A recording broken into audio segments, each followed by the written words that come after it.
بسم اللہ الرحمن الرحیم۔ کیا جمہوریت کفر ہے؟ کیا آئین پاکستان وہ غیر شرعی آئین ہے؟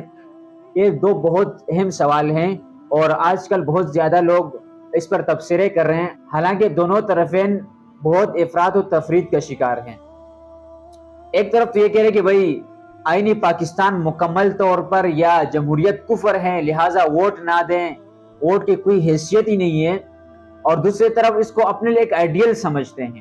دیکھو، جمہوریت کے ہم دو قسمیں کر سکتے ہیں، ایک ہے مغربی جمہوریت امریکہ اور اس طرف جو رائج جمہوریت ہے، اور ایک ہے پاکستانی جمہوریت۔ اور جمہوریت کو سمجھنے کے لیے ہمیں آئین سمجھنا پڑے گا کہ دیکھیں، جمہوریت تو نام ہے شورائیت کا، کہ شورا بیٹھے گی، ممبر بیٹھیں گے اور وہ ایک فیصلہ کریں گے اور ایک رول بنائیں گے، ایک بل پاس کریں گے۔ لیکن اب کا آئین کیا کہتا ہے؟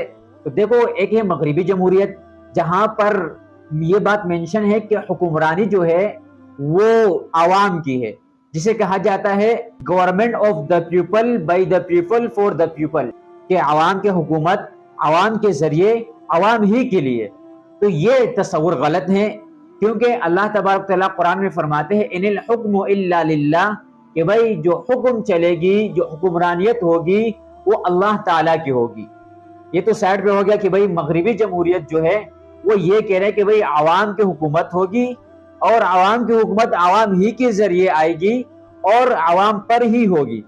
اور دوسری طرف اگر ہم دیکھیں پاکستانی جمہوریت کو یا پاکستانی آئین کو، تو ہمارے آئین پاکستان میں یہ بات بہت واضح مینشن ہے کہ پاکستان کا کوئی بھی قانون وہ قرآن و سنت سے متصادم نہیں بن سکتا۔ جو بھی قانون بنے گا، چاہے کوئی بھی بنائے، چاہے وہ مسلمان ہو، چاہے وہ کوئی ہندو بنائے، چاہے کوئی سکھ بنائے، لیکن وہ آپ کے آئین سے متجاوز ہو کر، وہ آپ کے آئین سے متصادم کوئی بل نہیں پیش کر سکتا، نہ کوئی بل پاس ہو سکتا ہے۔ اور آپ کے آئین میں یہ بات لکھی گئی ہے کہ کوئی بھی قانون وہ قرآن و سنت سے متصادم نہیں ہوگا۔ تو آپ کے ساری چیزیں قرآن و سنت کے ماتحت آ گئی، تو اس کو تو آپ غیر شرعی آئین کیسے کہہ سکیں گے؟ یا آپ اس کو، اسی جمہوریت کو آپ کفر کیسے کہہ سکتے ہو؟ تو حضرت عمر فاروق رضی اللہ تعالیٰ عنہ کی حکومت جو تھی وہ بھی ایک شورا والی حکومت تھی، کہ بھائی ایک کمیٹی بیٹھاتے تھے اور فیصلہ کرتے تھے۔ ہاں، یہ بات کہہ سکتے ہیں کہ اس کمیٹی میں کون ہوتے تھے، اور آج کل جو آپ کی کمیٹی بیٹھتی ہے، یعنی آپ کی پارلیمنٹ یا آپ کی اسمبلی، اس میں کون بیٹھے ہیں، بالکل ہمیں اسے اعتراض نہیں ہے، لیکن آپ اس کو بالکل یہ کہیں کہ یہ غیر شرعی آئین ہے، یا آپ اس کو بالکل مطلقاً کہیں کہ بھئی یہاں کی جمہوریت وہ کفر ہیں، یہ بات انتہائی غلط ہے۔ ہاں، اس کو ہم یہ کہہ سکتے ہیں کہ بھئی یہ ایک ماڈل حکومت نہیں ہے، ہمارے لیے ماڈل حکومت جو ہے وہ خلافت ہے۔ ہمارے لیے جو رول ماڈل ہو یا جو ہماری سب سے پہلی چوائس ہو، تو بھئی وہ ہماری خلافت ہونی چاہیے، اسلامی طرز حکومت ہونی چاہیے۔ لیکن اگر آپ کام کرنا چاہتے ہیں تو آپ آئینی پاکستان میں، پاکستانی جمہوریت میں رہتے ہوئے بہت کچھ کر سکتے ہیں۔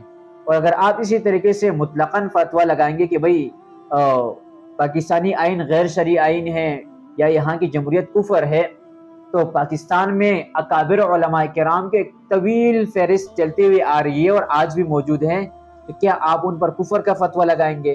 یا کفر کا فتویٰ نہ بھی لگائیں تو آپ ان کو کہیں گے کہ یہ لوگ گمراہ ہوئے؟ تو انہوں نے پاکستان کے آئین میں رہتے ہوئے بہت بڑے کام کیے، خصوصاً آپ 73 کا آئین اٹھا لیں، پھر اس کے اندر قادیانیت کا مسئلہ ہے، یعنی آپ اگر چلتے جائیں، تفصیل کھولتے جائیں، تو بہت بڑے بڑے کام کیے۔ تو خلاصہ کلام یہ ہوا کہ موجودہ جمہوری نظام اور حکمران کے انتخاب کا طرز نہ ہی سنت سے ثابت ہے اور نہ ہی شریعت سے متصادم ہے، بلکہ نظام سلطنت چلانے کا ایک مباح طریقہ ہے۔ اور اگر آپ اس کو، اب یہ مباح طریقے کو اگر آپ غلط استعمال کریں گے تو غلط استعمال ہوگا، اور اگر آپ صحیح استعمال کرنا چاہیں گے تو یہ بالکل صحیح استعمال ہوگا۔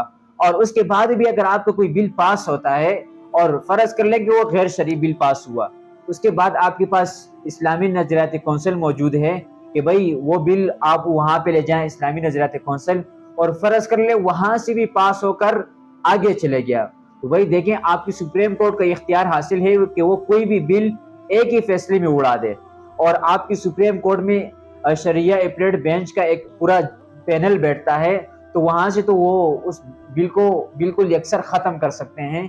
آخر میں یہ بات پھر عرض کروں گا کہ آپ بالکل اپنی ووٹ کے حق کو استعمال کریں اور پاکستان میں ایماندار لوگ، دیانتدار لوگوں کو موقع دیں تاکہ وہ اس ملک میں رہتے ہوئے کام کریں۔